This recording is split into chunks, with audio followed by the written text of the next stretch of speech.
We showed you earlier this week that Oakland County Sheriff's investigators and FBI agents raided the offices of a real estate broker right at the center of a controversial probate practice first exposed by the 7 investigators.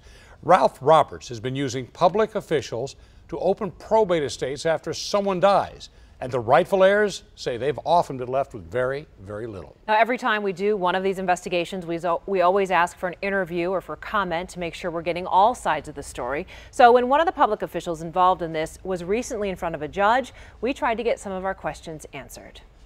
Stop and talk to us. Give us your side of the story. I have to go to court. I have court. Cecil St. Pierre has been in court a lot lately, most recently to hand over several cases to another attorney since St. Pierre can no longer work as a probate court public administrator. That's because the 7 investigators exposed how St. Pierre had teamed up with real estate broker Ralph Roberts, so Roberts could cash in on the property that's left behind after someone dies, and St. Pierre could bill the estate for attorney fees. What's your reaction to being suspended by the Attorney General?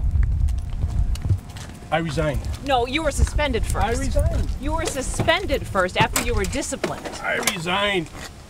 Heather Cataldo, why do you trap me in a car? I'm not You're trapping me. I got to go to court. I have to practice law. Do you mind? We'll let you go, but we just want to get your side of the story. story. Why are you shoving the microphone in my face, Miss Cataldo? You must control yourself. Please. How St. Pierre practices law is now under fire. In addition to being forced out of his probate public administrator duties, the 7 investigators have learned that the Attorney Grievance Commission is also investigating St. Pierre.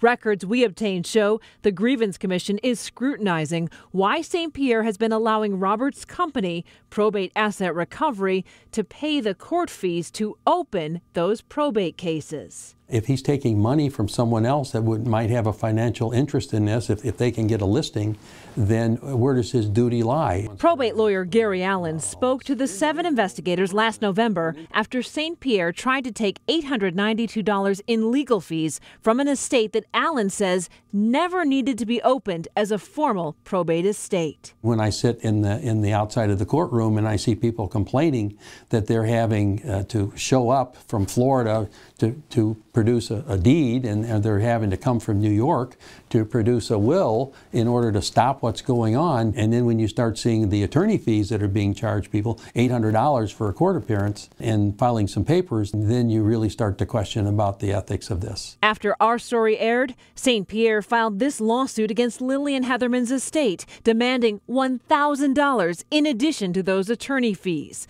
The lawsuit was eventually dismissed, but not before causing a lot of stress for Heatherman's heirs. The role of being a lawyer places you in a higher position where you certainly should not be vindictive and engage in action, because lawyers have a lot of power to sue people, to threaten people, and it should be used in a very lawful way, not in a way to get back at anyone.